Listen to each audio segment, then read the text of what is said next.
The Lord has been giving us some very good words. தேவன் நமக்கு நல்ல சில வசனங்களை கொடுத்து கொண்டிருந்தார். And I hope all of you listened carefully to what all these brothers shared in the last session. கடந்த கூட்டத்திலே எல்லா சகோதரர்களும் பகிர்ந்து கொண்ட வார்த்தைகளை நீங்கள் எல்லாரும் கவனமாக கேட்டிருப்பீர்கள் என்று நான் நம்புகிறேன். I was greatly blessed to hear every brother. ஒவ்வொரு சகோதரரையும் கேட்கும்பொழுது நான் அதிகமாக ஆசீர்வதிக்கப்பட்டேன். These are brothers whom God has raised up in Tamil Nadu. இந்த சகோதரர்களை தேவன் தமிழ்நாட்டில் எழுப்பியிருக்கிறார். And all of them, you have to learn to value them and respect them. எல்லாரையும் தேவன் ஏற்படுத்தியிருக்கிறார். நீங்கள் அவர்களை மதிக்கவும் அவர்களை நீங்கள் கனம் பண்ணவும் கற்றுக்கொள்ள வேண்டும். And my own heart rejoices that God is raising up a new generation of people who can share the word. தேவனுடைய வார்த்தையை பகிர்ந்து கொள்ளும்படியாய் ஒரு புது சந்ததியை தேவன் எழுப்புகிறார் என்று அறியும் பொழுது என்னுடைய இருதயம் களி கூறுகிறது. And I pray that even those who are in their 20s here, who are 19-20 years old, will really take the challenge also to seek God, that He will anoint you to serve Him. அவருக்கு பணி செய்யும்படியாய் உங்களையும் அபிஷேகிக்கத்தக்கதாக 19-20 வயது நிரம்பிய வாலிபர்களும் நீங்கள் இதை ஒரு சவாலாக எடுத்துக்கொள்ளும்படியாய் நான் உங்களை கேட்டுக்கொள்கிறேன். If you are 19-20 years old, don't think you are too young to serve the Lord. 19-20 வயதில் இருக்கிறவர்கள் நான் இன்னும் ஊழியம் செய்யக்கூடிய அளவுக்கு நான் வளரவில்லை, வயதாகவில்லை என்று எண்ண வேண்டாம். God called me to serve Him when I was 24 years old. எனக்கு 24 வயதாக இருக்கும் பொழுது அவருக்கு பணி செய்யும்படியாய் தேவன் என்னை அழைத்தார். Even before that, He had given me the gift to speak. அதற்கு முன்பதாகவே பிரசங்கிக்கும்படியான ஒரு வரத்தையும் தேவன் எனக்கு கொடுத்தார். So I know it is possible for God to do that for anyone who is 20 years old. ஆகவே 20 வயதாக இருக்கிற யாராகிலும் உங்களுக்கு தேவன் அதை செய்ய முடியும் என்று நான் நம்புகிறேன். I want to encourage you to study the word of God and to really seek God for the anointing of His Holy Spirit. தேவனுடைய பரிசுத்த ஆவியின் அபிஷேகத்துக்காக நீங்கள் தேவனுடைய வார்த்தை அதிகமாய் படிக்கவும் அதிகமாய் அதற்காக ஜெபிக்கும்படியாய் உங்களை உற்சாகப்படுத்துகிறேன். God has established these churches in Tamil Nadu with a particular vision. ஒரு குறிப்பிட்ட தரிசனத்தோடு கூட தேவன் இந்த சபைகளை நியமித்திருக்கிறார், ஏற்படுத்தியிருக்கிறார். We don't claim to be better than anybody else. மற்ற யாரை காட்டிலும் நாம் மேன்மையானவர்கள் என்று சொல்லி நாம் ஒரு காலம் நாம் சொல்லுவதே இல்லை. God is the one who decides that. அதை தீர்மானிக்கிறவர் தேவன். See, in an examination, the students don't give themselves marks. The teacher gives the marks and he decides. தேர்வு எழுதும் பொழுது மாணவர்களாகவே மார்க்குகளை போட்டுக்கொள்வதில்லை, அதற்கென்று திருத்துகிறவர்கள் தனியாக இருந்து அவர்கள் தான் அந்த மார்க்குகளை தீர்மானிக்கிறார்கள். So if one student gives himself 100%, it means nothing.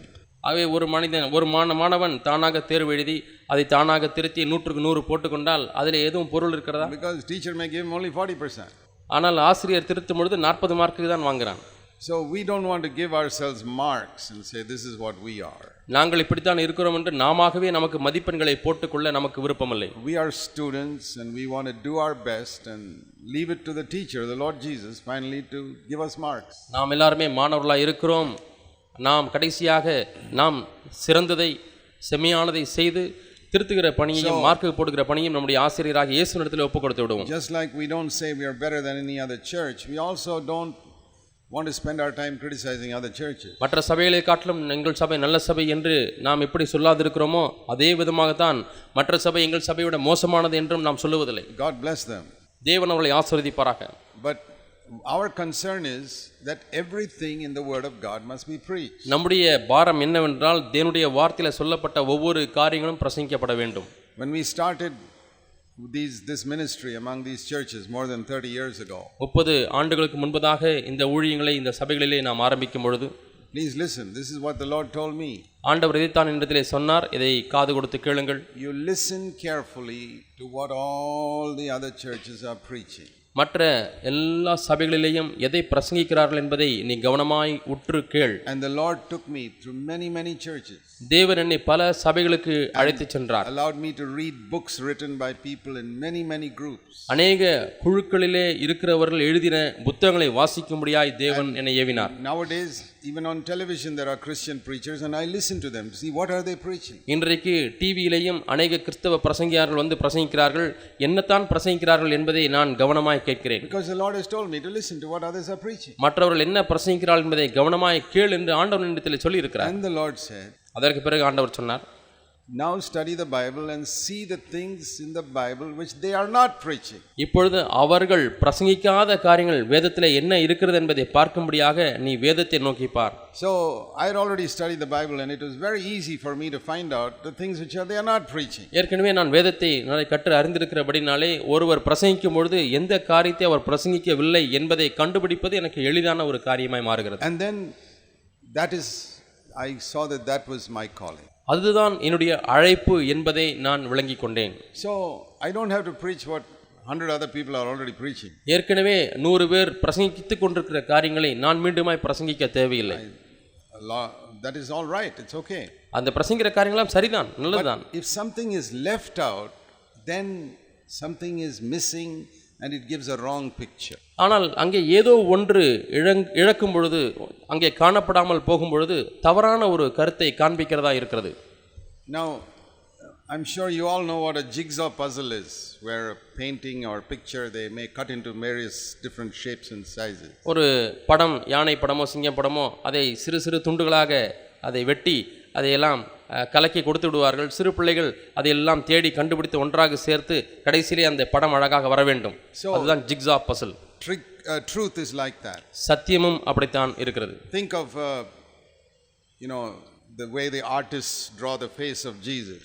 இயேசுனுடைய முகத்தை ஒரு ஓவியன் வரைகிறதை எண்ணி பாருங்கள். There are some very beautiful paintings of the face of Jesus. இயேசுனுடைய முகத்தை அழகழகாக பல ஓவியர்கள் வண்ணம் தீட்டி இருக்கிறார்கள். So think of a big painting of the face of Jesus made into a jigsaw puzzle with small pieces. இயேசுனுடைய ஒரு படத்தை வரைந்த ஒரு பெரிய படத்தை எடுத்துக்கொள்ளுங்கள். அதை சிறு சிறு துண்டுகளாக வெட்டி இப்பொழுது அதை ஜிக்ஸா பசிலாக நீங்கள் இணைக்க வேண்டும். This is the whole truth. இதுதான் முழு சத்தியம். And some people are taking certain pieces and putting it there. சில ஜனங்கள் ஒரு சில துண்டுகளை எடுத்து அந்த இடத்திலே நேர்த்தியாய் வைக்கிறார்கள். But more than half the pieces are not there. ஆனால் பாதிக்கும் அதிகமான துண்டுகள் அங்கே இல்லை. They are there in the box but they are not putting it. அந்த பெட்டியிலே அந்த துண்டுகள் எல்லாம் இருக்கிறது, ஆனால் அதை எடுத்து வைப்பதற்கு யாரும் இல்லை. That means it's in the Bible but they don't preach it. அதனுடைய பொருள் என்னவென்றால் வேதாகமத்தில் தான் இருக்கிறது, அதை எடுத்து பிரசங்கிப்பதற்கு யாரும் இல்லை. Then what are they doing? பிறகு அவர்கள் என்ன செய்கிறார்கள்? They put one piece, ஒரு துண்டை எடுத்து வைக்கிறார்கள், and then they take it out, அதை எடுத்து விடுகிறார்கள், and put it back again. மீண்டும் அதை வைக்கிறார்கள், same piece.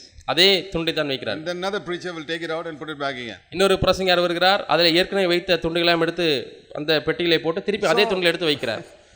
Few pieces are always being taken out and put back in every sermon. ஆகவே ஒவ்வொரு பிரசங்கத்திலேயும் எடுக்கப்பட்ட துண்டுகளே திருப்பி வைக்கப்படுகிறது, எடுக்கப்படுகிறது, வைக்கப்படுகிறது, எடுக்கப்படுகிறது, வைக்கப்படுகிறது. Half the face of Jesus you can't see. இப்பொழுது இயேசுவினுடைய அந்த படத்திலே பாதி படம் பார்க்க முடிவதே இல்லை. So that is our calling.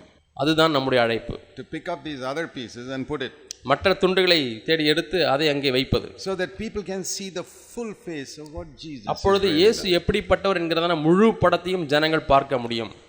And many people through the years have tried to tell me, why don't you preach these other things? அநேக பிரசங்கியார்கள் எத்தனையோ ஆண்டுகளாக நீங்கள் ஏன் இந்த காரியங்கள் எல்லாம் பிரசங்கிப்பதில்லை, ஏன் இதெல்லாம் விட்டு விடுகிறீர்கள் என்று என்னிடத்திலே திரும்ப திரும்ப கேட்டிருக்கிறார்கள். I am not shaken by that because I know what God told me to do. தேவன் எனக்கு என்ன செய்ய வேண்டும் என்று சொன்னார் என்பதை நான் கேட்டிருக்கிறபடினாலே இப்படிப்பட்ட பிரசங்கியார்கள் சொல்லுகிற காரியத்தினாலே நான் அசைக்கப்படுவதில்லை. If 100 people are taking one piece and putting it back, why should I be the 101st preacher to do the same thing? 100 பிரசங்கியார்கள் ஒரே துண்டை எடுத்து எடுத்து வைக்கிறார்கள். 101வது ஆளாக நான் இருந்து கொண்டு ஏன் அதே துண்டை எடுத்து வைக்க வேண்டும்? I want to pick up some of the other pieces. நான் வேறு துண்டுகளை எடுத்து நான் அங்கே வைக்க வேண்டும். Because so many people in our country and in Tamil Nadu have not seen the full picture of Jesus in the New Testament. புதிய ஏற்பாட்டிலே இயேசுனுடைய முழு படத்தையும் நம்முடைய நாட்டிலேயும் நம்முடைய மாநிலத்திலேயும் அநேக ஜனங்கள் பார்க்காமல் இருக்கிறார்கள். How much Jesus spoke against anger and lust and the love of money. You never hear these things. எவ்வளவு தூரம் ஆண்டவர் கோபத்தை குறித்தும் பண ஆசை குறித்தும் இச்சையை குறித்தும் அதற்கு விரோதமாக பேசியிருக்கிறார் என்று அநேகர் சொல்லுவதே இல்லை. Those pieces are always in the box. இந்த துண்டுகள் எல்லாம் எப்பொழுதுமே பெட்டிக்குள்ளாகவே இருக்கிறது.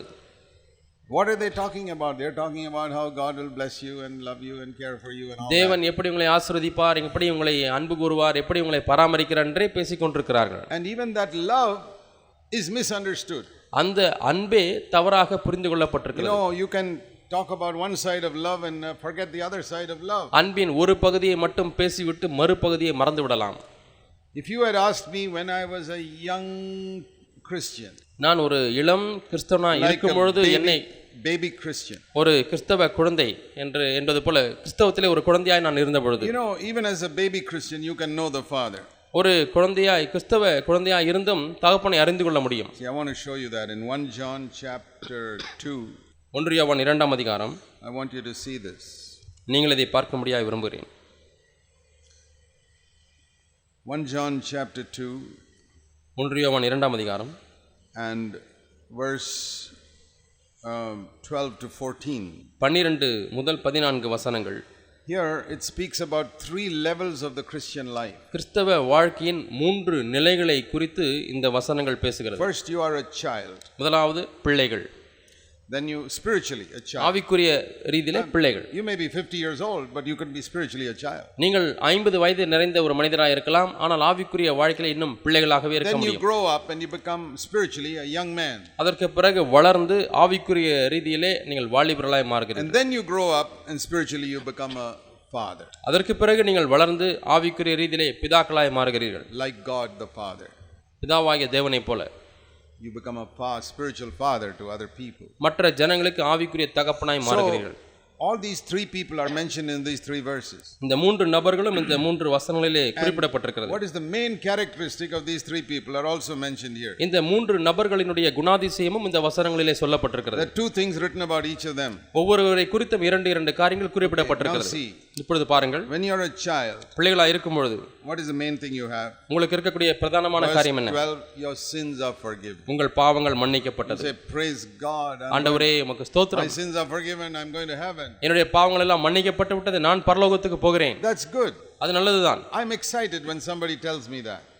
இதை யாராவது என்னிடத்தில் சொல்லும் பொழுது நான் பரவசம் அடைகிறேன். Supposing an unbeliever is just converted today. இன்றைக்கு தான் ஒரு அவிசுவாசி மனம் திரும்பி இருக்கிறார் என்று சொன்னால், and he tells me, brother Zach, I found out my sins are all forgiven. சகோதரர் ஜாக் அவர்களே, உங்களுக்கு தெரியுமா என்னுடைய பாவங்கள் எல்லாம் மன்னிக்கப்பட்டு விட்டது. Now I knew that 47 years ago in my life, but I'm excited when I hear that. என்னுடைய வாழ்க்கையில 47 ஆண்டுகளுக்கு முன்பாக அனுபவித்திருக்கிறேன், ஆனால் இப்பொழுது அதை கேட்கும் பொழுது நான் பரவசம் அடைகிறேன். Supposing one day my 4-year-old son comes and says, Dad, 2 multiplied by 2 is 4. 4 வயது நிரம்பிய என்னுடைய மகன் ஒரு நாளிலே வந்து, அப்பா உங்களுக்கு தெரியுமா 2 பெருக்கல் 2 4 என்று சொன்னால், I said, really? I'm excited to hear that. அதை கேட்பதற்கு நான் சந்தோஷம் அடைகிறேன். I knew that long ago, but I'm excited that he found out. எனக்கு எப்பொழுதோ தெரியும், ஆனால் இவன் இப்பொழுதுதான் கண்டுபிடித்திருக்கிறான், ஆகவே நான் சந்தோஷப்படுகிறேன். We must always be excited when somebody discovers my sins are forgiven. யாராவது என்னுடைய பாவங்கள் எல்லாம் மன்னிக்கப்பட்டது என்பதை கண்டுகொண்டேன் என்று சொன்னால் உண்மையாலுமே நாம் குதூகலம் அடைய வேண்டும். The other thing that children know, பிள்ளைகள் அறிந்திருக்கிற இன்னொரு காரியம், verse 13 last part, 13ஆம் வசனம் புதிய பகுதி, written unto you children because you know the Father. பிள்ளைகளே, நீங்கள் பிதாவை அறிந்திருக்கிறதுனால் உங்களுக்கு எழுதுகிறேன். So when can you start knowing the Father? பிதாவை எப்பொழுது நீங்கள் அறிந்து கொள்ள முடியும்? From the day you are born again. மறுபடியும் பிறந்த அந்த நாளிலே நீங்கள் அவரை அறிந்து கொள்ள முடியும். Little children, சிறு பிள்ளைகள், they can know God as their Father. தேவனை தங்கள் பிதாவாக தகப்பனாக அறிந்து கொள்ள முடியும். You don't have to wait till you're believer for 20-30 years. 20-30 ஆண்டுகள் விசுவாசியாக இருந்துதான் அறிந்து கொள்ள வேண்டும் என்று கட்டாயம் இல்லை. Lord says in Hebrews 8:11, all shall know me from the least child to the greatest. சிறியவன் முதல் பெரியவன் வரைக்கும் எல்லாரும் என்னை அறிந்து கொள்வார்கள் என்று எபிரேயர் 8ஆம் அதிகாரம் 11ஆம் வசனத்திலே வாசிக்கிறோம். From the smallest child to the most mature man, all can know me as Father. சிறு பிள்ளை முதல் வளர்ந்து முதிர்ச்சி அடைந்த மனிதன் வரைக்கும் பிதாவாகி என்னை அறிந்து கொள்ள முடியும். He didn't say from the greatest to the least, he said from the least to the greatest. பெரியோர் வரை முதல் சிறியோர் வரை என்று சொல்லாமல் சிறியோர் முதல் பெரியோர் வரை என்று சொல்லி இருக்கிறார். So every person, the day he is born again, he must know God as his Father. ஆகவே ஒவ்வொரு மனிதனும் மனம் திரும்பின அந்த நாளிலிருந்து தேவனை தன் பிதாவாக அறிந்து கொள்ள வேண்டும். Then we go to another level. அதற்கு பிறகு இன்னொரு நிலைக்கு கடந்து செல்கிறோம். That is the level of fighting against sin and Satan. பாவத்தின் விரோதமாகவும் பிசாசுக்கு விரோதமாகவும் போராடக்கூடிய ஒரு வாழ்க்கை. That is the level of young men spiritually. ஆவிக்குரிய ரீதியிலே வாலிபர்களுடைய நிலை இதுதான். It's not your age. You can be 70 years old and be a young man. இது வயது என்பது ஒரு காரியம் அல்ல. நீங்கள் 70 வயது நிரம்பியவர்களாக இருக்கலாம், ஆனால் ஆவிக்குரிய வாலிபர்களாக இருக்கிறீர்கள். And what do the young people who are at that level of the spiritual life experience? அந்த ஆவிக்குரிய நிலையிலே இருக்கக்கூடிய இந்த வாலிபர்களுடைய அனுபவம் என்ன? 2 things. 2 காரியங்கள். Middle of verse 13, you have overcome Satan, the evil one. 13ஆம் வசனம் மத்தியிலே வாலிபரே பொல்லாங்கனை நீங்கள் ஜெயித்ததினால் உங்களுக்கு எழுதுகிறேன். You don't have to become a great spiritual father after 45 years you overcome Satan. 45 ஆண்டுகள் கழித்து பெரிய ஆவிக்குரிய தகப்பனாய் மாறின பிறகுதான் சாத்தானை ஜெயிக்க வேண்டும் என்பதில்லை. நீங்கள் வாலிபர்களாய் You இருக்கிறீர்கள். can overcome Satan. நீங்கள் பிசாசை மேற்கொள்ள முடியும். And the second thing written about them is அவர்களை குறித்து எழுதப்பட்ட இரண்டாவது காரியம் the last part of verse 14. 14ஆம் வசனத்தின் கடைசி பகுதி, You are strong. பலவான்களாய் The இருக்கிறீர்கள். word of God remains in you. தேவ வசனம் உங்களில் நிலைத்திருக்கிறது. That's why you have overcome Satan. ஆகவே தான் நீங்கள் பொல்லாங்கனை ஜெயிக்கிறீர்கள். So that is the next level of the Christian life, where this baby has grown up and is eating solid food and becoming strong and muscular. இப்பொழுது இந்த குழந்தை ஆவிக்குரிய குழந்தையானது வளர்ந்து இப்பொழுது பலமான ஆகாரத்தை உண்டு தசையெல்லாம் வலிமையாகி வலிமை பெற்றவனாய் மாறுகிறான். You know, little child, you just 1 year old, you just touch it and he falls off. சிறு குழந்தை, ஒரு வயது குழந்தை லேசாக தொட்டாலே விழுந்து விடும். But now this young child has become so muscular and strong that he can push you down. இப்பொழுது உருண்டு பிறந்த திசையோடு கூட நிற்கக்கூடிய வாலிபனை இப்பொழுது பார்த்தால் அவனை அசைக்க முடியாது. I think if you are born again even for 2 years, you should become like that. நீங்கள் ரட்சிக்கப்பட்டு 2 ஆண்டுகளுக்குள்ளாகவே நீங்கள் அப்படிப்பட்ட உறுதியான வாலிபனை மாறிவிட முடியும். Strong 2 years after you're saved. நீங்கள் ரட்சிக்கப்பட்ட பிறகு 2 ஆண்டுகளிலேயே நீங்கள் பலவானாய் மாற முடியும். Word of God abides in you. தேவ வார்த்தை உங்களிலே நிலைத்திருக்கிறது. I know that if you are wholehearted, God can make you strong very quickly. நீங்கள் முழு இருதயமுள்ளவர்களாய் இருந்தால் தேவன் உங்களை வெகு விரைவாக பலவானாய் மாற்ற முடியும். 3 years after I took baptism, the Lord said, "Come out and serve me full time." நான் ஞானஸ்நானம் பெற்ற பிறகு 3 ஆண்டுகளிலே ஆண்டவர் என்னை பார்த்து வெளியே வா எனக்கென்று ஊழியம் செய் என்று கூப்பிட்டார். 3 ஆண்டுகள் தான். God can do that in your life. தேவன் உங்கள் வாழ்க்கையில் அதை செய்ய முடியும். You must really spend your time studying the scripture. நீங்கள் உண்மையாலுமே வேத வசனங்களை வாசிக்கிறதிலே கற்றுக்கொள்கிறதிலே நேரம் செலவு செய்ய வேண்டும். You must not stop there. அங்கே நின்று விட கூடாது. Then you have to go one step higher. இன்னும் ஒரு படி மேலாக செல்ல வேண்டும். And you become a spiritual father. இப்பொழுது ஆவிக்குரிய தகப்பனாய் மாறுகிறீர்கள். That may take a little longer. அது சற்று அதிக நாட்கள் பிடிக்கும். Maybe 10, 15 years. 10 அல்லது 15 ஆண்டுகள் ஆகும். That by the time you're 35 or 35 40 ஆண்டுகள் ஆகும் பொழுது be a spiritual father. நீங்கள் ஆவிக்குரிய ஒரு தகப்பனாய் இருக்க வேண்டும். It requires time to become mature. முதிர்ச்சி அடைவதற்கு சற்று காலம் எடுக்கும். And what is the characteristic of the father? பிதாக்களுடைய குணாதிசயம் என்ன? He doesn't say 2 things, he says only one thing. 2 காரியங்களை சொல்லவில்லை, ஒரே ஒரு காரியம் தான். He repeats it twice. ஆனால் அது 2 முறை அவர் திரும்ப சொல்கிறார். You know him who has been from the beginning, verse 13. ஆதி முதல் இருக்கிறவரை நீங்கள் அறிந்திருக்கிறதுனால என்று 13ஆம் வசனத்திலே பார்க்கிறோம். 14 the same thing. You know him who has been from the beginning. 14ஆம் வசனத்திலேயும் அதே காரியத்தை பிதாக்களே ஆதி முதல் இருக்கிறவரை நீங்கள் அறிந்திருக்கிறதுனால என்று பார்க்கிறோம். What does that mean? இதனுடைய பொருள் என்ன? Who is the one who has been from the beginning? ஆதி முதல் இருந்தவர் யார்? The father. பிதா. So the children and the fathers both know the father. ஆகவே பிள்ளைகளும் பிதாக்களும் பிதாவை அறிந்திருக்கிறார்கள். But in a different level. ஆனால் வித்தியாசமான நிலையிலே அறிந்திருக்கிறார்கள். When you are a child, you know the father in one way. நீங்கள் பிள்ளைகளாய் இருக்கும் பொழுது தகப்பனை ஒரு விதத்தில் அறிந்திருக்கிறீர்கள். As you grow up, you know the father in a much deeper way. நீங்கள் வளரும் பொழுது தகப்பனை இன்னும் ஆழமான விதத்திலே அறிந்திருக்கிறீர்கள். So there is, to know God is endless. தேவனை அறிகிற அறிவு என்பது முடிவில்லாத ஒன்று. Jesus called it eternal life to know God. தேவனை அறிவதே நித்திய ஜீவன் என்று இயேசு அழைத்தார். So people sometimes ask me, what are we going to do in heaven, brother? Won't it be boring sitting in heaven? சில சமயத்திலே சிலர் இடத்திலே வந்து பரலோகத்தில் என்னதான் செய்து கொண்டிருப்போம், நீண்ட காலமாக போர் அடிக்காதா, என்னதான் செய்வோம் என்று கேட்பார்கள். Here there are so many exciting things to do in the world. உலகத்திலே பரவசமான பல காட்சிகள் இருக்கிறது, பார்க்கலாம், செய்யலாம்.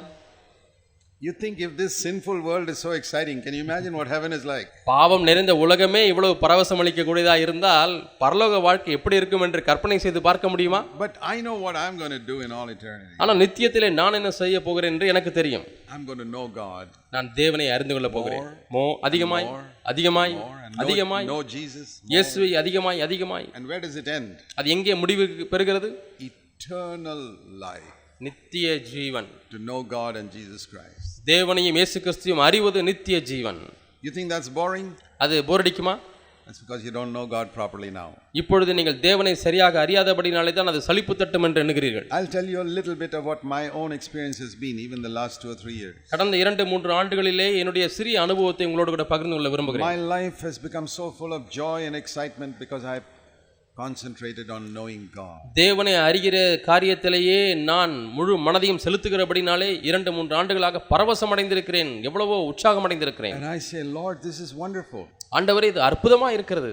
I can spend all eternity discovering you. ஆண்டவரே, உம்மை கண்டுபிடிப்பதிலேயே நான் நித்தியம் முழுவதுமாய் கழித்து விட முடியுமே. I don't need to preach. நான் பிரசங்கிக்க தேவையில்லை. To know God is so exciting. தேவனை அறிவது என்பது அவ்வளவு குதூகலம் அடிக்கக்கூடியதாக இருக்கிறது. How shall I compare it? அதை எப்படி நான் ஒப்பிட முடியும்? It's more exciting than the most exciting television program you have seen. நீங்கள் இதுவரை கண்ட மிகவும் பரவசம் அளிக்கக்கூடிய காட்சியை காட்டிலும் அதிக பரவசம் அளிக்கக்கூடியதாக இருக்கிறது. You know, whether it's Discovery Channel or some wonderful scientific picture, this is much more exciting. Discovery channel அல்லது மிகவும் அதிக உற்சாகம் அளிக்கக்கூடிய டிவி காட்சியை காட்டிலும் எவ்வளவோ பரவசம் அடைய செய்கிறதா இருக்கிறது. He is the one who created all those things which these fellows are showing. இவர்கள் டிவியிலே உங்களுக்கு காண்பிக்கிறார்களே, அதெல்லாம் யார் படைத்தது? ஆண்டவர் படைத்தது தான். அதெல்லாம் all these wonderful things about how animals and all behave, they show. எப்படி விலங்குகள் எல்லாம் காட்சி அளிக்கிறது, எப்படி நடக்கிறது, எப்படி போகிறது. Can you imagine finally knowing the creator who made all this? இவைகள் எல்லாம் படைத்த அந்த சிருஷ்டிகரை அறிந்து கொள்வது என்பது எப்படி இருக்கும் என்று கற்பனை செய்து பார்க்க முடியுமா? Know him who has been from the beginning. ஆதி முதல் இருக்கிறவரை அறிந்து கொள்கிறது. To know God. தேவனை அறிந்து கொள்வது. I want to tell you, நான் உங்களுக்கு சொல்கிறேன், after you have learned to overcome sin and Satan, பாவத்தையும் பொல்லாங்கனையும் மேற்கொள்ள நீங்கள் கற்றுக்கொண்ட பிறகு, you can't jump to standard 3 before you go to the second level. நீங்கள் இந்த 2ஆம் நிலையை அடையாமல் 3ஆம் நிலைக்கு செல்ல முடியாது. You have to overcome Satan and know the word of God and be strong. நீங்கள் தேவனுடைய வார்த்தையை அறிந்து பலவானாய் மாறி பிசாசை மேற்கொள்ளுகிறவர்களாய் மாற வேண்டும். We have spoken much in the church about overcoming Satan, overcoming sin. பிசாசை மேற்கொள்வதும் பாவத்தை மேற்கொள்வதை குறித்து அதிகமாக சபையிலே நாம் பேசியிருக்கிறோம். Knowing the word of God. தேவனுடைய வார்த்தையை எப்படி அறிந்து கொள்வது? That's not enough. அது போதாது. We have to go on from there to know him who was from the beginning. அங்கிருந்து நாம் ஆதி முதல் இருக்கிறவரை நாம் அறிந்து கொள்ள வேண்டும். To know God as a father. தேவனை தகப்பனாக அறிந்து கொள்வது. So as I was saying, if you had asked me when I was a little child, நான் சிறு குழந்தையாக இருந்த பொழுது, you know God as your father? தேவனை தகப்பனாக அறிந்திருக்கிறீர்களா? Yes. Do you know him as one who loves you? ஆம். உங்களை நேசிக்கிறவரை அறிந்திருக்கிறீர்களா? I know him as one who loves me so much that he sent his son to die for me. தம்முடைய சொந்த குமாரனையே எனக்காக மரிப்பதற்காக அனுப்பினபடினாலே அந்த அன்பு இன்னதென்று நான் அறிந்திருக்கிறேன். But today if you ask me, how do I know that God loves me? இன்றைக்கு தேவன் என்னை நேசிக்கிறார் என்று எப்படி உங்களுக்கு தெரியும் என்று நீங்கள் என்னை கேட்பீர்களானால், I have come to know God in a better way than I knew him 47 years ago. 47 ஆண்டுகளுக்கு முன்பாக ஆண்டவரை அறிந்த விதத்தை காட்டிலும் இப்பொழுது மேன்மையான விதத்திலே அவரை நான் அறிந்திருக்கிறேன். How do I know God loves me? தேவன் என்னை நேசிக்கிறார் என்று எப்படி எனக்கு தெரியும்? Yeah, Jesus died for me. இயேசு எனக்காக மரித்தார். That's child level. அது பிள்ளை என்ற நிலை. How do I know that he loves me now? இப்பொழுது என்னை அவர் எப்படி நேசிக்கிறார் என்று எப்படி நான் அறிந்து கொள்ள முடியும்? He rebukes me. இப்பொழுது அவர் என்னை கடிந்து கொள்கிறார். He corrects me. அவர் என்னை திருத்துகிறார். And he disciplines me. அவர் என்னை சிட்சிக்கிறார். You say, Brother Zach, does God discipline you even now? சகோதரர் ஜாக் அவர்களே, உங்களையும் இப்பொழுதும் ஆண்டவர் சிட்சிக்கிறாரா? Yes. ஆம். Why? ஏன்? Because I have not yet become fully like Jesus Christ. நான் இன்னுமாய் முழுமையாக இயேசுவை போல மாறவில்லை. And I see some area where the Lord shows me that is not Christ-like behavior. இது கிறிஸ்துவுக்கு ஒத்த ஒரு நடத்தை அல்ல என்று ஆண்டவர் இப்பொழுதும் சுட்டி காண்பிக்கிறார். That was not a Christ-like thought you had in your mind. இப்பொழுது உன்னுடைய மனதிலே எழுந்த அந்த சிந்தை கிறிஸ்துவுக்கு ஒத்த சிந்தை அல்ல. In the beginning we are only thinking of sexual thoughts as bad. ஆரம்ப காலங்களிலே பாலியல் சம்பந்தமான சோதனைகள் வரும்பொழுது மட்டுமே அது கெட்ட சிந்தை என்று நாம் எண்ணுகிறோம். We overcome that. நாம் அதை மேற்கொள்ளுகிறோம். And then we discover other type of thoughts which are not Christ-like. அதற்கு பிறகு இப்பொழுது கிறிஸ்துவுக்கு ஒத்திராத வேறு சில சிந்தைகள் வருகிறதை பார்க்கிறோம். Where selfishness. அங்கே சுயநலம். Where I'm thinking only of myself. என்னை குறித்தே நான் எண்ணிக்கொண்டிருப்பது. Or I said something without consideration for the other person's feelings. மற்ற நபருடைய உணர்வுகளை புரிந்து கொள்ளாமல் நான் ஒன்றை சொல்லிவிடுவது.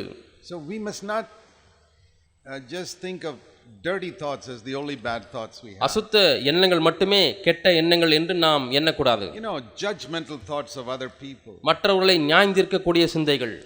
When God has not called us to be the judge. நம்மை தேவன் நியாயாதிபதியாக அழைக்காமல் இருக்கும்பொழுது அப்படி எண்ணக்கூடிய சிந்தைகள். Initially we stop judging them with our tongue. ஆரம்பத்திலே நாம் நம்முடைய நாவினாலே மற்றவர்களை நியாயந்தீர்ப்பதை நிறுத்தி விடுகிறோம். So if you haven't stopped that, that's the first level you must start. அதுவே நிறுத்தவில்லை என்று சொன்னால் நீங்கள் அந்த நிலையிலே ஆரம்பியுங்கள். முதலாவது வாயினாலே நான் நியாயந்தீர்ப்பதை நிறுத்தி விடுங்கள். Once you finish with that, அதை நீங்கள் முடித்த பிறகு then you go to a higher class. இன்னும் மேலான வகுப்புக்கு செல்கிறீர்கள், where you stop judging them even in your thoughts. உங்களுடைய சிந்தையிலே கூட ஒருவரை நியாயந்தீர்க்க நீங்கள் Say, no, மறுக்கிறீர்கள். I'm not to judge them because God is நான் their அவர்களை judge. நியாயந்தீர்க்க கூடாது, தேவன் தான் என்னுடைய நியாயாதிபதி. Now, very few believers come to that level because they haven't passed the earlier level of stopping judging with their tongue. தங்களுடைய நாவினாலே மற்றவர்களை நியாயந்திருக்கிற காரியத்தை அவர்கள் நிறுத்தாதபடினாலே, அந்த நிலையிலேயே இருந்து மேலே வராதபடினாலே மேலான நிலையில் அவர்கள் இல்லை. I'll tell you, the Christian life is an endless growth. கிறிஸ்தவ வாழ்க்கை என்பது முடிவில்லாத ஒரு வளர்ச்சியான வாழ்க்கையாக இருக்கிறது. Overcoming dirty sexual thoughts is almost first, second standard lesson. அசுத்தமான பாலியல் சம்பந்தமான எண்ணங்களை மேற்கொள்வது என்பது முதலாம் வகுப்பு அல்லது இரண்டாம் வகுப்பு நிலை. Really fight the battle there. அங்கேயே உண்மையாலுமே நாம் இந்த போராட்டத்தை செய்து ஜெயிக்க வேண்டியவர்களாக இருக்கிறோம். Overcoming anger is only second, third standard. கோபத்தை மேற்கொள்வது என்பதும் கூட இரண்டாம் வகுப்பு மூன்றாம் வகுப்பு கொத்த நிலை. Really fight the battle and overcome there. அங்கே உண்மையாலுமே நாம் போராடி அங்கே ஜெயிக்க வேண்டியதா இருக்கிறது. Then we will come to other things God will show us. அதற்கு பிறகு தேவன் நமக்கு காண்பிக்கக்கூடிய மற்ற காரியங்களை நாம் A உணர்வோம். little selfishness, கொஞ்சம் தன்னலம், a little spiritual pride where you for few seconds you took the glory to yourself. ஒரு சில வினாடிகள் அந்த மகிமை நீங்கள் எடுத்துக்கொண்டீர்கள், ஆவிக்குரிய பெருமை. Only for a few seconds. ஒரு சில வினாடிகள் மட்டுமே You took that glory to yourself. அந்த மகிமையை நீங்கள் உங்களுக்கு And எடுத்துக்கொண்டீர்கள். then you repented, oh God, I can't அதற்கு take ஐயோ that. ஆண்டவரே என்று சொல்லி நீங்கள் That மனம் is, திரும்பி the glory விடுகிறீர்கள். is yours. ஆண்டவரே எல்லா மகிமை உமக்கு தான் சொந்தம். Gradually you find that you are immediately alert whenever you try to take any honor for yourself. கொஞ்சம் கொஞ்சமாக நீங்கள் அந்த கணத்தை உங்களுக்கென்று எடுத்துக்கொள்ள வரும்பொழுது உஷாராகி விடுகிறீர்கள். Many believers don't even think about these things. அநேக விசுவாசிகள் இதை குறித்து எண்ணி கூட பார்ப்பதில்லை. They are seeking so much honor, getting so much honor and all that, and they don't even get convicted about it. அவர்கள் எவ்வளவோ கணத்தை தங்களுக்கென்று பெற்றுக்கொண்டே இருக்கிறார்கள், ஆனாலும் அதை குறித்து கொஞ்சம் கூட உணர்த்தி வைக்கப்படாமலே இருக்கிறார்கள். I don't criticize them. அவர்களை நான் குறை கூற மாட்டேன். I see it's like small children do so many wrong things, we don't take it seriously. சிறு பிள்ளைகள் எவ்வளவு தவறான காரியங்களை செய்கிறார்கள், அதை நாம் சீரிய முறையில் எடுத்துக்கொள்வதில்லை. You know, like if a 1-year-old child is dirtying its pants, it's not a serious thing. ஒரு வயது குழந்தை ட்ரவுசர் அணிந்திருக்கிறது, அதிலேயே ஒண்ணுக்கு போய்விட்டது என்று சொன்னால் அதை நாம் சிறிய தவறாக எடுத்துக்கொள்வதில்லை. If a 20-year-old man is still wetting his pants, that's pretty serious. ஆனால் 20 வயது நிரம்பிய ஒரு மனிதன் தன்னுடைய பேண்டை நினைத்துக் கொண்டால் அது சீரியஸான காரியம். So I say, if you are 1-year-old only in the Lord and you do some of these stupid things, it's okay. ஆண்டவருக்குள்ளாக உங்களுக்கு ஒரு வயது தான் ஆகி இருக்கிறது என்று சொன்னால் இப்படிப்பட்ட புத்தியனமான காரியங்களை செய்தால் பரவாயில்லை. But if you are 20 years old and you are still doing that, ஆனால் ஆவிக்குரிய வாழ்க்கையில் 20 வயதாகி இன்னும் நீங்கள் அப்படி செய்து கொண்டிருந்தால் it's pretty serious. அது சீரியஸான ஒரு காரியம். Most believers are like that. ஆனால் அநேக விசுவாசிகள் அப்படித்தான் இருக்கிறார்கள். 30 years old and they are still wetting their pants. 30 ஆண்டுகளாகி இன்னுமாய் தங்களுடைய பேண்டை நினைத்துக் கொண்டிருக்கிறார்கள். And the pastor also is wetting his pants, so he can't teach anybody how to stop it. பாஸ்டரே தன்னுடைய பேண்டை நினைத்துக் கொண்டிருக்கும் பொழுது எப்படி மற்றவர்களை இதை நிறுத்த முடியாது, சொல்லிக் கொடுக்க முடியும், போதிக்க முடியும்? He also loses his temper. He also shouts at his wife and அவரும் கோபப்படுகிறார், மனைவி பார்த்து சத்தம் போடுகிறார், திட்டுகிறார். how can he teach other people not to wet their pants? மற்றவர்களுக்கு எப்படி பேண்டை நினைக்க வேண்டாம் முன்னுக்கடித்து என்று சொல்லாமல் இருக்க முடியும்? What I want to say to you, my brothers and ஆனால் நான் உங்களுக்கு என்ன சொல்லுகிறேன் என்றால், think of all the things that are written in the Bible which nobody else is preaching. மற்றவர்கள் பிரசங்கிக்காத காரியங்கள், வேதத்தில் உள்ள காரியங்களை நீங்கள் எண்ணி பாருங்கள். Some of the wonderful things that you have heard in this church in the last so many years. கடந்த எத்தனையோ ஆண்டுகளாக சில அற்புதமான காரியங்களை இந்த சபைகளிலே நீங்கள் கேட்டிருக்கிறீர்கள். You travel all over this country and you won't hear it anywhere else. நீங்கள் நாடு முழுவதுமாய் பிரயாணம் செய்து பாருங்கள், மற்ற இடங்களிலே கேட்பதே அரிதா இருக்கும். Your responsibility is greater. கேட்கிற உங்களுடைய பொறுப்பு அதிகமாக இருக்கிறது. You know, I've said in our own church in Bangalore. பெங்களூரில் உள்ள என்னுடைய சபையிலே சொல்லியிருக்கிறேன். Do you know that we are in danger of becoming the biggest Pharisees in India? India தேசத்திலே மிகப்பெரிய பரிசேயர்களாய் மாறக்கூடிய அபாயத்திலே நாம் இருக்கிறோம் என்று உங்களுக்கு தெரியாதா? ஏன்? Because we are preaching the highest standard of holiness. ஏனென்றால் நாம் பரிசுத்தத்தை குறித்ததான உயர்ந்த தரத்தை நாம் போதிக்கிறோம். The higher the standard of holiness we preach, the bigger the danger of being a Pharisee. எந்த அளவுக்கு உயர்ந்த பரிசுத்தத்தின் தரத்தை நாம் பிரசங்கிக்கிறோமோ அந்த அளவுக்கு அதிகமாக பரிசேயத்தனமாய் மாறுவதற்குரிய சாத்தியங்கள் இருக்கிறது. The more you know the truth, the more your responsibility before God. எந்த அளவுக்கு அதிகமாக நீங்கள் சத்தியத்தை அறிந்திருக்கிறீர்களோ அந்த அளவுக்கு அதிகமாக தேவனுக்கு முன்பாக உங்களுக்கு ஒரு பொறுப்பு இருக்கிறது. So we have to know the Father not only as one who loved us so much that he gave his son to die for us. தம்முடைய சொந்த குமாரனையே நமக்காக மரிக்கும்படியாக ஒப்பு கொடுத்த தேவனுடைய அந்த அவ்வளவு பெரிய அன்பை அறிந்து கொள்வது மட்டுமல்ல, but one who loves us so much that he will discipline us and punish us for some small mistake that சிறு we make. தவறுக்காக கூட நம்மை சிட்சித்து ஒழுங்குபடுத்தி கண்டிக்கக்கூடிய அந்த அன்பையும் நாம் அறிந்து கொள்ள வேண்டும், மெச்சிக்கொள்ள வேண்டும். See Revelation 3:19. வெளிப்படுத்தின விசேஷம் 3ஆம் அதிகாரம் 19ஆம் வசனம். Revelation 3:19. வெளிப்படுத்தின விசேஷம் 3ஆம் அதிகாரம் 19ஆம் வசனம். Those whom I love I reprove and discipline. நான் நேசிக்கிறவர்கள் எவர்களோ அவர்களை கடிந்து கொண்டு சிட்சிக்கிறேன். What does the Lord do to those he loves? தாம் நேசிக்கிறவர்களுக்கு தேவன் என்ன செய்கிறார்? He does two things to them. இரண்டு காரியங்கள். He corrects them strongly. அவர்கள் கடிந்து கொண்டு கொள்கிறார் and disciplines them. சிட்சிக்கிறார். It's just like we deal with our children. நம்முடைய பிள்ளைகளிடத்திலே நாம் எப்படி நடந்து கொள்கிறோமோ அதுபோல strongly to them. கண்டிப்பாய் நம்முடைய பிள்ளைகளிடத்திலே பேசுகிறோம்.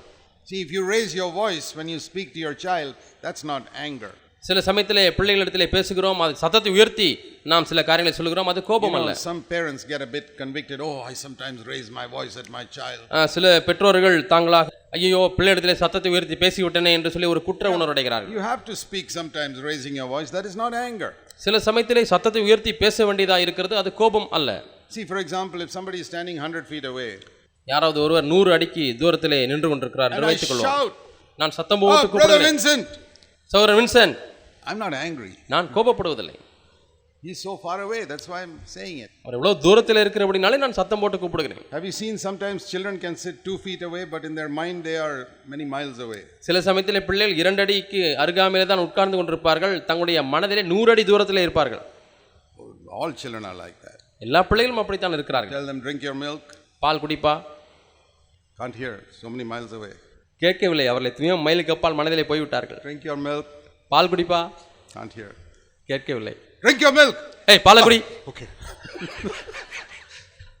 சரி சரி என்று குடித்து விடுவார்கள். It's not anger. It's not anger. அது கோபம் அல்ல. In his mind he was sitting 1 mile away. He couldn't hear you. மனதிலே 1 மைலுக்கு அப்பால் உட்கார்ந்து கொண்டிருக்கிறபடினாலே நீங்கள் பேசுகிறது காதுக்குள்ளே போகவில்லை. So don't feel convicted when you raise your voice at your children. They can't hear. That is another. ஆகவே சில சமயத்தில் சத்தத்தை உயர்த்தி நீங்கள் பிள்ளையிடத்திலே பேசும்பொழுது அதை குறித்து நீங்கள் குற்ற உணர்வடைய வேண்டாம். So the Lord does that sometimes to us. தேவனும் சில சமயத்திலே நமக்கு அப்படி செய்கிறார். He speaks softly.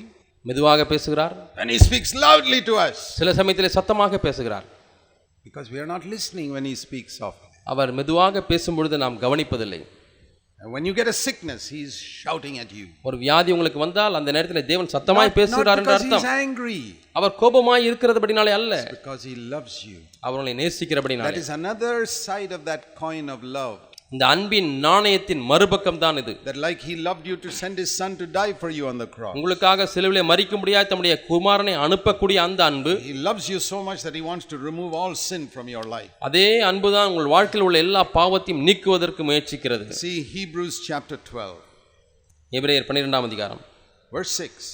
6ஆம் வசனம். Those whom the Lord loves he disciplines and he scourges every son whom he receives. கர்த்தர் எவனிடத்தில் அன்பு கூறுகிறாரோ அவனை அவர் சிட்சித்து என்று நாம் பார்க்கிறோம், எந்த மகனையும் தண்டிக்கிறார். தாம் சேர்த்துக் கொள்கிற மகன். What is the word there in Tamil? I don't know, but in English it says he scourges every son whom he receives. தாம் சேர்த்துக் கொள்கிற எந்த மகனையும் தண்டிக்கிறார். You know, in English the word scourge, ஆங்கிலத்திலே ஸ்கர்ஜ் என்ற வார்த்தை பயன்படுத்தப்பட்டது. That is a leather whip with which they whip Jesus. சாட்டை எடுத்து இயேசுவை அடித்தார்களே, தோலினால் செய்யப்பட்ட சாட்டை, அந்த வார்த்தை பயன்படுத்தப்பட்டிருக்கிறது. It's like if I take out my belt and hit my child, that is scourging. என்னுடைய பெல்ட்டை கழற்றி பிள்ளைகளை அடிக்கிறேனே, அதுதான் அந்த தண்டிக்கிற வார்த்தைக்கு ஆங்கிலத்திலே பயன்படுத்தப்பட்டிருக்கிறது. I've done that. நான் இதை செய்திருக்கிறேன். Because God does that to me. தேவன் அதை எனக்கு செய்திருக்கிறபடினால். To whom does God do it? யாருக்கு தேவன் அதை செய்கிறார்? What do you read in your Bible? உங்களுடைய வேதத்திலே வாசித்து பாருங்கள். Every single son and daughter. எந்த மகனையும் எந்த மகளையும். That word son includes daughter also. மகன் என்கிற வார்த்தை மகளையும் சேர்த்து சொல்லுகிறது. It doesn't say most of them. அதிலே அதிகமான பேர்களிடத்திலே என்றால் every one of them. அதிலே இருக்கிற ஒவ்வொருவரையும். And if you don't get this discipline, verse 8, then you're not really a child of God. இந்த சிட்சை உங்களுக்கு கிடையாது இருந்தால் நீங்கள் தேவனுடைய பிள்ளைகளா இல்லை. How do I know I'm a child of God? நான் தேவனுடைய பிள்ளை என்று எப்படி எனக்கு தெரியும்? You may say many ways. பல வழிகளில் அறிந்து கொள்ளலாம் என்று சொல்லலாம். 5 years ago I asked Jesus to come into my heart. 5 வருடங்கள் முன்பாக இயேசுவே என் உள்ளத்திலே வாரும் என்று நான் கேட்டேன். You ask me, Brother Zach, how do you know you're a child of God? சகோதரர் ஜாக் அவர்களே, நீங்கள் தேவனுடைய பிள்ளை என்று எப்படி உங்களுக்கு தெரியும் என்று நீங்கள் கேட்டால், The Lord takes out his belt and hits me. தேவன் தம்முடைய பெல்ட்டை எடுத்து என்னை அடிக்கிறார். Oh, that's how you know you're a child of God. இப்படித்தான் நீங்கள் தேவனுடைய பிள்ளை என்று அறிகிறீர்களா? That's what it says here. இங்கே அப்படித்தான் சொல்லப்பட்டிருக்கிறது. He never hits me without a reason. எந்த காரணமும் இல்லாமல் அவர் என்னை அடிப்பதில்லை. I am a foolish father. Sometimes by mistake I've punished my children without a reason.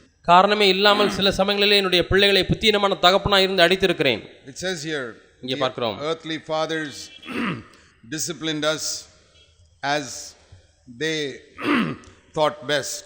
தாங்கள் மேன்மையானது என்று எண்ணினபடியாய் இந்த பூமிக்குரிய பிதாக்கள் தண்டித்திருக்கிறார்கள், சிற்றிருக்கிறார்கள். But not God. God is not like that. ஆனால் தேவன் அப்படி அல்ல. God disciplines us perfectly. தேவன் நம்மை பூர்ணமான விதத்திலே அவர் நம்மை சிட்சிக்கிறார்.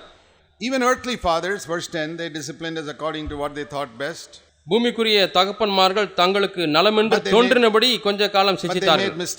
ஆனாலும் தவறுகளை செய்கிறார்கள். When God disciplines, it says, ஆனால் அங்கே பார்க்கிறோம், தேவன் நம்மை சிட்சிக்கும் பொழுது always that we can share his holiness. அந்த பரிசுத்தத்துக்கு நாம் பங்குள்ளவர்களாகும் பொருட்டு அவர் அதை நம்மை சிட்சிக்கிறார். You need to understand what sharing his holiness is. அவருடைய பரிசுத்தத்திலே பங்குள்ளவர்களாகுவது என்றால் என்ன என்பதை நீங்கள் அறிந்து கொள்ள வேண்டும். Supposing your father owns 100 lakhs worth of 1 crore or 10 crores worth of property.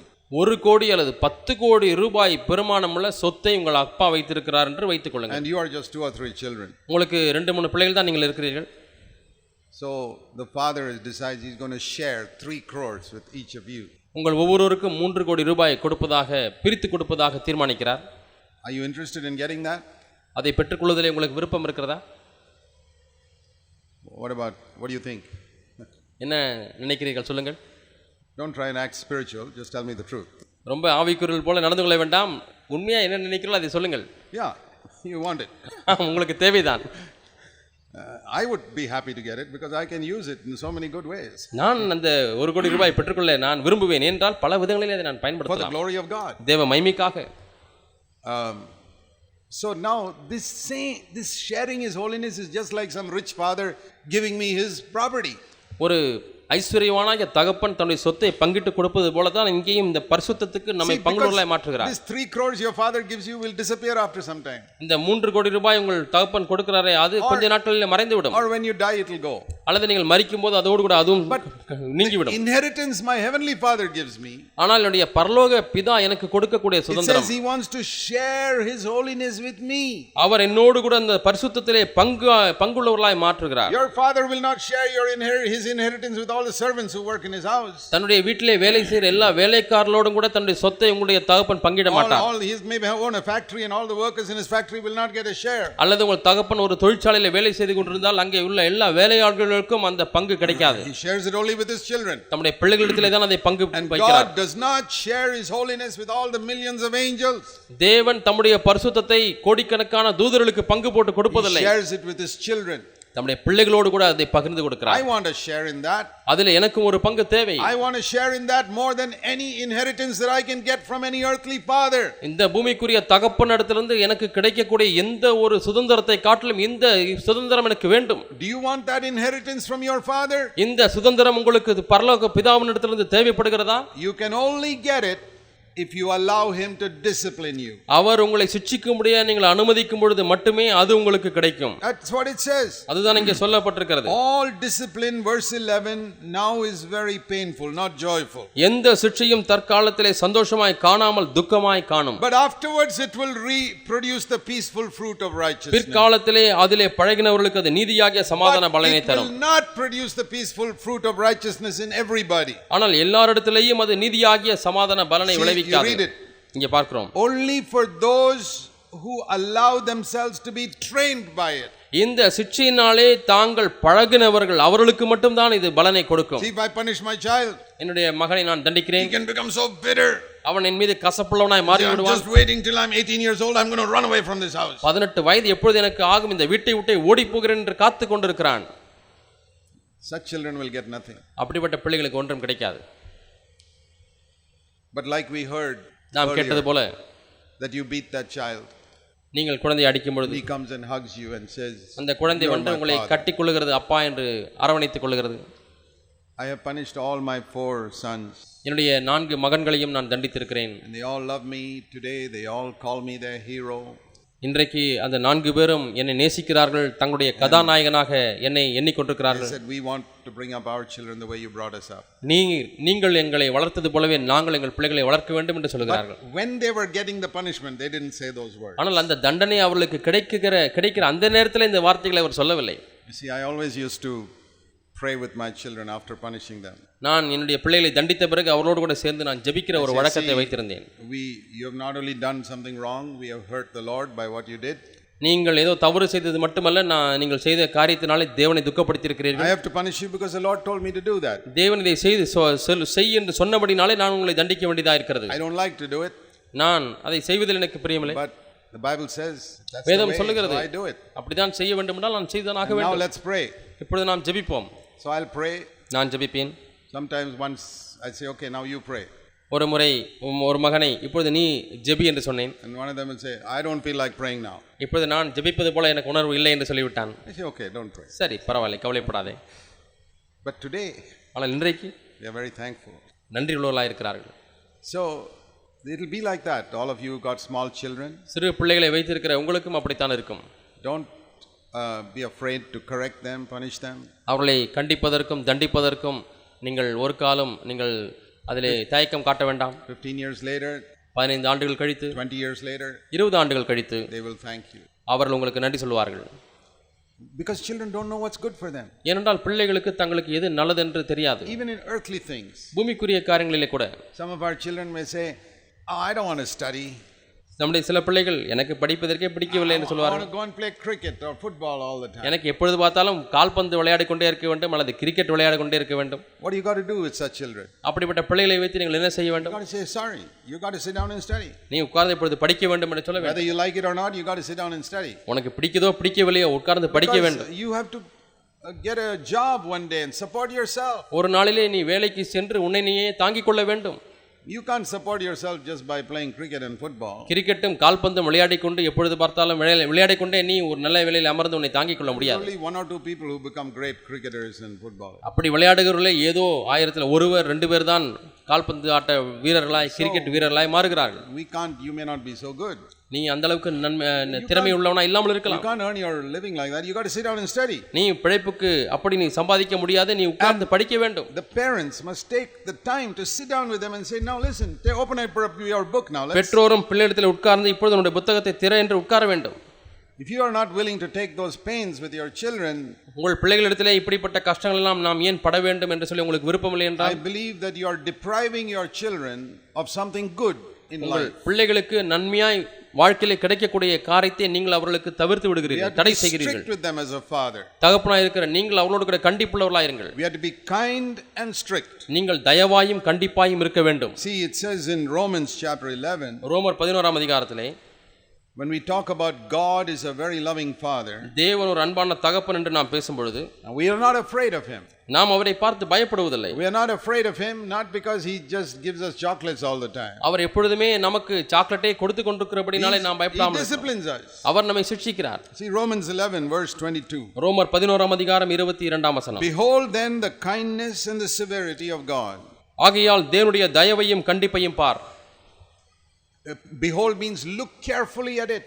ஆகையால் என்று சொன்னால் கவனமாய் இதை கண்ணோக்கி பாருங்கள். Look carefully at how kind God is. தேவனுடைய தயவு எப்படி இருக்கிறது என்று கண்ணோக்கி பாருங்கள். Now we spent a number of sessions looking at how kind God is. தேவன் எவ்வளவு தயவுள்ளவராய் இருக்கிறார் என்பதை பார்ப்பதற்கு எத்தனையோ கூட்டங்களில் நான் பேசியிருக்கிறேன். There is only one side of the coin. அது நாணயத்தின் ஒரு பக்கம் மட்டும் தான். Now let us turn the other side now. இப்பொழுது நாணயத்தின் மறுபக்கத்துக்கு திருப்புவோம். It says look carefully at how strict God is. தேவன் எவ்வளவு கண்டிப்புள்ளவராய் இருக்கிறார் என்பதை கண்ணோக்கி பாருங்கள். Are you afraid of that? அதை குறித்து பயப்படுகிறீர்களா? If you are a baby, you are afraid. நீங்கள் பிள்ளைகளாக இருந்தால் குழந்தைகளாக இருந்தால் பயப்படுவீர்கள். I'll tell you my experience. என்னுடைய அனுபவத்தை உங்களுக்கு சொல்கிறேன். Sometimes சில சமயங்களிலே I'm down in bed with a fever or some sickness. நான் படுக்கையிலே ஏதோ ஒரு வியாதி வந்து அல்லது ஜுரம் வந்து படுத்துக் கொண்டிருப்பேன். I say this may be a discipline from God, I don't know. எனக்கு தெரியவில்லை, இது தேவனிடத்திலிருந்து வரக்கூடிய ஒரு கண்டிப்பா இருக்கலாம், சிட்சையா இருக்கலாம். It may not be. அல்லது இல்லாமலும் இருக்கலாம். Maybe because there's a flu in the town that I got it. ஒரு தொற்று வியாதி இந்த ஊரிலே வந்தபடினால அந்த ஜுரம் என்னையும் தொற்றிக் கொண்டு விட்டது. Many times it could be that also. அநேக சமயங்களில் அப்படியும் இருக்கலாம். maybe 70% of the time. 70% நேரம் அது இந்த காரணத்தினால இருக்கலாம். 20-30% of the time it may be a discipline also. 20 அல்லது 30% நேரங்களிலே அது தேவனுடைய கண்டிப்பாய் சிட்சையா இருக்க But முடியும். if it is a discipline, God will tell us. அது ஒரு சிட்சையா இருக்குமேயானால் தேவன் அதை நமக்கு உணர்த்தி சொல்லுவார். Don't think every time you get a fever it's a discipline. எப்பொழுது பார்த்தாலும் ஜுரம் வந்தாலும் அது தேவனுடைய சிட்சை என்று எண்ண வேண்டாம். இல்லை. Maybe 70-80% of time it may be just because of things in the air. 70-80% நேரங்களிலே அந்த வாயுமண்டலத்தில் இருக்கக்கூடிய கிருமிகளினாலே உங்களுக்கு உடல்நலம் குறைவாக இருக்கலாம். You shouldn't condemn yourself. உங்களை நீங்களே குற்றப்படுத்த கூடாது. I have this practice. எனக்கு இந்த ஒரு பழக்கம் இருக்கிறது. Whenever I'm sick or got a fever, எப்பொழுதெல்லாம் எனக்கு வியாதி வருகிறதோ ஜுரம் வருகிறதோ, ஆண்டவரே, is this a discipline? இது உம்மிடத்திலே வரக்கூடிய சிட்சையா? Did I do something wrong which I don't know? எனக்கு தெரியாமல் ஒரு தவறை செய்து விட்டேனா? Please show me. எனக்கு காண்பியும் ஆண்டவரே. Sometimes the Lord shows me. சில சமயத்திலே தேவன் அதை எனக்கு காண்பிக்கிறார். 3-4 days ago. 3-4 நாட்களுக்கு முன்பாக this is what you did. இதைத்தான் நீ செய்தாய். And it is such a small thing which most people won't even call a sin. அநேகர் அதை பாவம் என்றே அழைக்க மாட்டார்கள். அவ்வளவு சிறிய காரியமா இருக்கலாம். Small little thing. சிறு காரியம். Maybe little bit of glory I took for myself. கொஞ்சம் மகிமையை எனக்காக எடுத்துக்கொண்டேன். God is strict. தேவன் கண்டிப்புள்ளவர். Now he never punished me like that when I was a new believer. நான் ஒரு புது விசுவாசியா இருந்த பொழுது இப்படி அவர் என்னை சிட்சிக்கவில்லை. When I was a new believer I was doing so many wrong things but God spared it. புது விசுவாசியா இருந்த எவ்வளவு தவறான காரியங்களை செய்தேன், தேவன் அதை காணாமல் விட்டுவிட்டார். Now I find in my life God is strict about very small things. இப்பொழுது சிறு சிறு காரியங்களிலே கூட தேவன் அதிக கண்டிப்புள்ளவராய் இருக்கிறார் என்பதை நான் பார்க்கிறேன். And I have been so excited to see that. இதை பார்ப்பதற்கு நான் பரவசம் அடைகிறேன். I say, Lord, I'm so thankful that you don't let me go even for that small little thing. ஆண்டவரே, இந்த சிறு காரியத்துக்கு கூட நீர் என்னை விட்டுவிடாமல் இருக்கிறீரே ஆண்டவரே, அதற்காக உமக்கு நன்றி என்று சொல்கிறேன். Please discipline me like this till the end of my life. ஆண்டவரே, என் வாழ்க்கை முடிவு பரியந்தம் இப்படியே நீர் என்னை சிட்சியும் என்று கேட்கிறேன். Because we read in Ephesians 5. எபேசியர் 5ஆம் அதிகாரத்தில் நாம் வாசிக்கிறோம் that the Lord is cleansing us as a church in Ephesians 5:27. எபேசியர் 5ஆம் அதிகாரம் 27ஆம் வசனத்திலே சபையாய் இருக்கிற நம்மை தேவன் சுத்திகரிக்கிறார். It says in verse 26 he's going to sanctify us with the word of God. தேவனுடைய வார்த்தையினாலே அதை பரிசுத்தமாக்குகிறார் என்று 26ஆம் வசனத்திலே வாசிக்கிறோம். God may speak to us his word through the Bible. தேவன் தம்முடைய வார்த்தையை வேதத்தின் மூலமாக பேசுவார். Or through a discipline. That is also a word of God. அல்லது ஒரு சிட்சையின் மூலமாக, அதுவும் தேவனுடைய வார்த்தைதான். When I discipline, I listen. Why is God disciplining me and he gives me a word? நான் சிட்சிக்கப்படும் பொழுது நான் கவனிக்கிறேன், அப்பொழுது தேவன் எனக்கு ஒரு வார்த்தையை கொடுக்கிறார். And the Lord says this little thing that happened 3-4 days ago. 3 நாட்களுக்கு முன்பாக நடந்த இந்த சிறு காரியம், the way you spoke to somebody, ஒருவரிடத்தில் நீ பேசின விதம், or something you did, அல்லது நீ செய்த காரியம், some little glory you took, அல்லது நீ எடுத்துக்கொண்ட சிறு மகிமை, there you were a little selfish, அல்லது அங்க இடத்திலே நீ கொஞ்சம் தன்னலமுள்ளவனாய் சுயநலமுள்ளவனாய் இருந்தாய். And the reason is this. காரணம் இதுதான். Because in verse 27 he wants to present me one day completely full of glory. மகிமையுள்ள சபையாக என்னை அவருக்கு முன்பாக நிறுத்திக் கொள்ள விரும்புகிறார். Having no spot, கரை இல்லாமல், no wrinkle, திரை இல்லாமல், that I can be absolutely holy. முற்றிலும் பரிசுத்தமான ஒருவனாய் மாறும்படியாய். If I look at my character, என்னுடைய குணாதிசயத்தை பார்க்கும்போது like a wedding dress, ஒரு கல்யாண வஸ்திரத்தை போல. It says that in Revelation 19 the bride has made herself ready with a wedding dress. மணவாட்டி கல்யாண வஸ்திரத்தினாலே தன்னை ஆயத்தம் பண்ணினாள் என்று வெளிப்படுத்தின விசேஷத்திலே வாசிக்கிறோம்.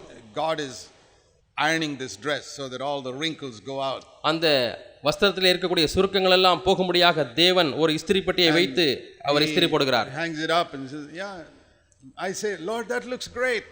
அங்கே அந்த அயன் பண்ணின துணியை, அந்த வஸ்திரத்தை அப்படியே பார்க்கிறார். ஆண்டவர் எவ்வளவு மகிமையாக இருக்கிறது என்று நான் சொல்கிறேன். God says, no, there's a little wrinkle here, you got to put it back. இல்ல இங்கே ஒரு சிறு சுருக்கம் இருக்கிறது என்று சொல்லி மீண்டுமாய் அந்த சூடாக்கி அயன் போடுகிறார். Puts the hot iron on me and rubs it. அந்த சூடான அயன் பாக்ஸை என் மீது போட்டு தேய்க்கிறார். Because he wants to remove that wrinkle. அந்த சுருக்கத்தை அவர் எடுக்க விரும்புகிறார். It's such a small wrinkle. சிறு சுருக்கம் தானே.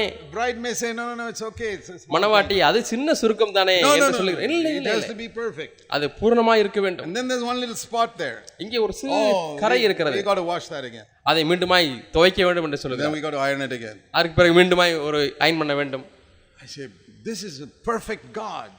இவர் பூரணமான தேவன். Who wants me to be absolutely perfect, not even one small black dot on this wedding dress. இந்த கல்யாண வஸ்திரத்திலே ஒரு சிறு கருப்பு புள்ளி கூட இருக்க கூடாது என்று விரும்புகிற Not தேவன். even one wrinkle, one small little wrinkle, no.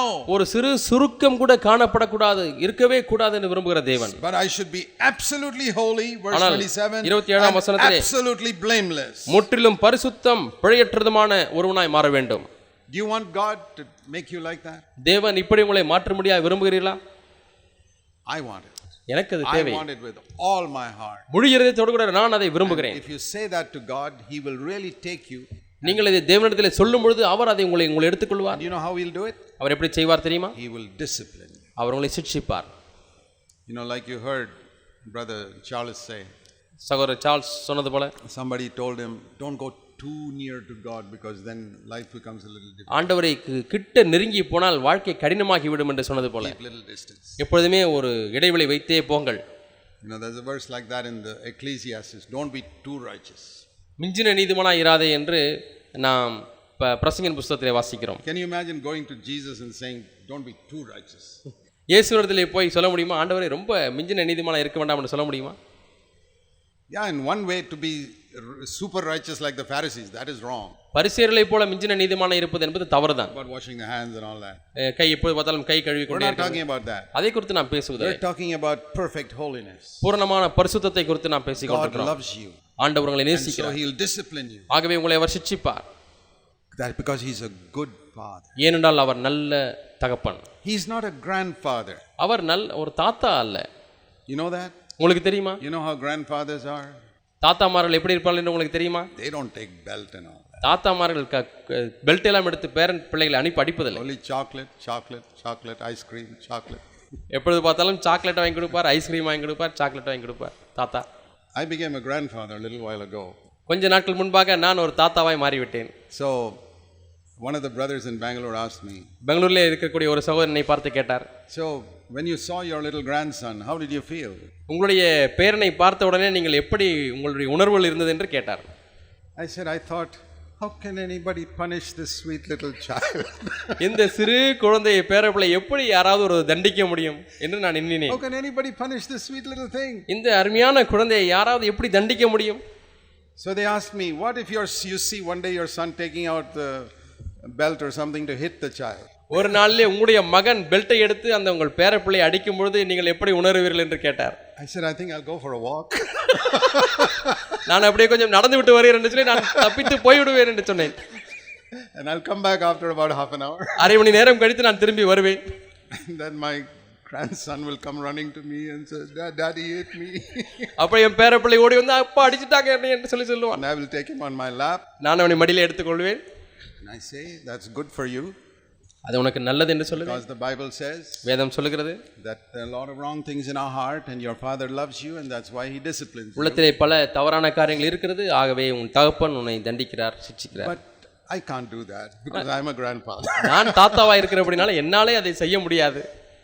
God is not a grandfather. Thank God he is not a grandfather. ஆகவே தேவன் யாருக்குமே தாத்தா அல்ல. அதற்காக தேவனுக்கு நன்றி, அவர் தாத்தா அல்ல, அவர் தகப்பன், பிதா. That's why I say you can't become a grandchild of God. ஆகவே தான் நான் ஏற்கனவே உங்களுக்கு சொன்னது, நீங்கள் தேவனுக்கு பேரப்பிள்ளைகளாய் மாற முடியாது. I become a child of God, my children cannot become God's grandchildren. நான் தேவனுடைய பிள்ளையாய் மாறிவிட்டால் என்னுடைய பிள்ளைகள் தேவனுக்கு பேரப்பிள்ளைகளாய் மாற முடியாது. They have to become directly his children. அவர்கள் நேரடியாக அவருடைய பிள்ளையாய் மாற வேண்டும். Because God is not grandfather to anybody. தேவன் யாருக்குமே தாத்தாவல்ல. He is a father. அவர் ஒரு தகப்பன். And he disciplines. Our சிட்சிக்கிறார். He takes out his belt and he hits us. அவர் தம்முடைய பெல்ட்டை எடுத்து அவர் சிட்சிக்கிறார், தண்டிக்கிறார். He doesn't want even one spot to remain in you. உங்களிடத்திலே ஒரு கரையாகிலும் இருக்க முடியாது விரும்புவதில்லை. He doesn't want even a wrinkle in you. ஒரு சுருக்கம் கூட இருக்க முடியாது விரும்புவதில்லை. What a loving father. என்ன அருமையான தகப்பன். It's like a father who sees some sickness in his child and says, I'm going to take you to the best doctor, even if you have to surgery, cut your stomach, do anything, I'm going to heal that disease in you. வியாதிப்பட்ட ஒரு பிள்ளையை பார்க்கும்போது தகப்பன் சொல்லுகிறார், உனக்கு இந்த வியாதி இருக்கக்கூடாது, நான் சிறந்த மருத்துவரிடத்திலே அறுவை சிகிச்சை நிபுணரிடத்திலே கொண்டு சென்று அறுவை சிகிச்சை செய்தாலும் இந்த வியாதியை உன்னை விட்டு விலக்குவேன் என்று Even if they சொல்கிறார். have to cut open your body, operate you, remove this thing, I'm going to get you healed. உன்னுடைய சரீரத்தையே அந்த டாக்டர்கள் வெட்டி அந்த கட்டியை நீக்க வேண்டுமானாலும் பரவாயில்லை, நான் அதை செய்வதற்கு அனுமதிப்பேன். Oh, but daddy, that will be very painful if the doctor cuts me. ஐயோ, என்னை டாக்டர்கள் அறுக்கும் பொழுது எனக்கு வேதனை அளிக்குமே என்று மகன் சொல்லலாம். You don't understand that, my son. மகனே, உனக்கு அது விளங்காது. But I love you. ஆனால் நான் உன்னை நேசிக்கிறேன். I will allow that doctor to cut you because I don't want this disease to remain in your body. இந்த வியாதி உன்னுடைய சரீரத்தில் இருப்பதற்கு நான் விரும்பாதபடினாலே அந்த மருத்துவர் அறுவை சிகிச்சை செய்வதற்கு நான் கண்டிப்பாக அனுமதிப்பேன். Don't fathers understand that when they send their child for some operation? தன்னுடைய மகனையோ மகளையோ அறுவை சிகிச்சைக்கு அனுப்பும் பொழுது தகப்பன் இப்படி உணர்கிறது இல்லையா? We don't understand sometimes why God gives us such a hard time. சில சமயங்களிலே நமக்கு கடினமான சூழ்நிலையை தேவன் ஏன் கொடுக்கிறார் என்பது நமக்கு விளங்குவதில்லை. Why does he allow you to face some trial? சில உபத்திரவங்களை சந்திக்கும்படியாக ஏன் தேவன் அனுமதிக்கிறார்? சில வியாதிகளை சந்திக்கும்படியாக, some financial difficulty, சில பண நெருக்கடி, some opposition from people, ஜனங்களிடத்திலிருந்து எதிர்ப்பு, maybe somebody takes you to court, சிலர் உங்களை வழக்கு மன்றத்துக்கு எடுத்து செல்கிறார்கள். It is all for your good. இவைகள் எல்லாம் உங்களுடைய நன்மைக்கு தான். I have faced many things in my life, but I can say today it is all for my very best. அநேக காரியங்களை என்னுடைய வாழ்க்கையில நான் சந்தித்திருக்கிறேன், அதன் பின்பாக அவைகள் எல்லாம் என்னுடைய நன்மைக்காக என்று நான் இப்போது சொல்ல முடியும். God does not even want a spot in my life. என்னுடைய வாழ்க்கையில ஒரு கரை கூட இருக்க கூடாது என்று தேவன் விரும்புகிறார். This is the father we have. நமக்கு இருக்கக்கூடிய தகப்பன் இவர்தான். We really need to praise God for his discipline. அவருடைய சிட்சைக்காக உண்மையாலுமே நாம் தேவனை துதிக்க வேண்டியிருக்கிறது. And say, Lord, do it even more. ஆண்டவர் இன்னும் அதிகமாய் செய்யும் ஆண்டவரே. Make me perfectly holy. ஆண்டவர் என்னை பூரண பரிசுத்தவானாய் மாற்றும். Shall we bow our heads for a moment? நாம் ஒரு நிமிடம் நம்ம தலைகளை வணங்குவோமா? Will you say to the Lord in your heart, உங்களுடைய உள்ளத்திலே ஆண்டவரை பார்த்து சொல்லுவீர்களா? Lord, I want to be as holy as Jesus. ஆண்டவரே, இயேசுவை போல நானும் பரிசுத்தமுள்ளவனாய் மாற வேண்டும். In my thoughts, என்னுடைய எண்ணங்களிலே, in my words, என்னுடைய வார்த்தைகளிலே, in my deeds, என்னுடைய கிரியைகளிலே, in my attitude to money, பணத்தின் மீது எனக்கு இருக்கக்கூடிய மனப்பான்மை, in my attitude to my fellow believers, என் சக விசுவாசிகள் மீது எனக்கு இருக்கக்கூடிய மனப்பான்மை, also in my attitude towards those who hate me and criticize me, என்னை பகைத்து குறை கூறுகிறவர்கள் மீது இருக்கக்கூடிய என்னுடைய மனப்பான்மை, towards those who betray me like Judas Iscariot. யூதாஸ் காரியத்தை போல என்னை காட்டிக் கொடுக்கிறவருடைய அவர்கள் மீது இருக்கக்கூடிய என்னுடைய மனநிலை. I want to be holy like Jesus. இயேசுவை போல ஆண்டவரே நான் பரிசுத்தமுள்ளவனாய் இருக்க வேண்டும். My attitude towards women, ஆண்டவரே, ஸ்திரீகள் மீது எனக்கு இருக்கக்கூடிய ஒரு மனநிலை, in my attitude towards the passions in my body, என்னுடைய சரீரத்திலே காணப்படுகிறதான எல்லா விதமான இச்சை உணர்வுகள், Lord, make me without spot, without wrinkle. ஆண்டவரே, கரை திரையற்றவனாக என்னை மாற்றும். I don't want an earthly inheritance, but I want to inherit your holiness. பூமிக்குரிய சுதந்திரம் அல்ல ஆண்டவரே, உம்முடைய பரிசுத்தத்தின் அந்தலே சுதந்திரம் அடைய விரும்புகிறேன். Please give it to me, Lord. ஆண்டவரே, அந்த பரிசுத்தத்துக்கு என்னை பங்குள்ளவனாய் மாற்றும். And today இன்றைக்கு I give you permission to discipline me in any way you like. ஆண்டவரே, நீர் விரும்புகிற எந்த விதத்திலாகிலும் ஆண்டவரே என்னை சிட்சிக்கும்படியா என்னை அர்ப்பணிக்கிறேன். I will accept it as from a hand of love.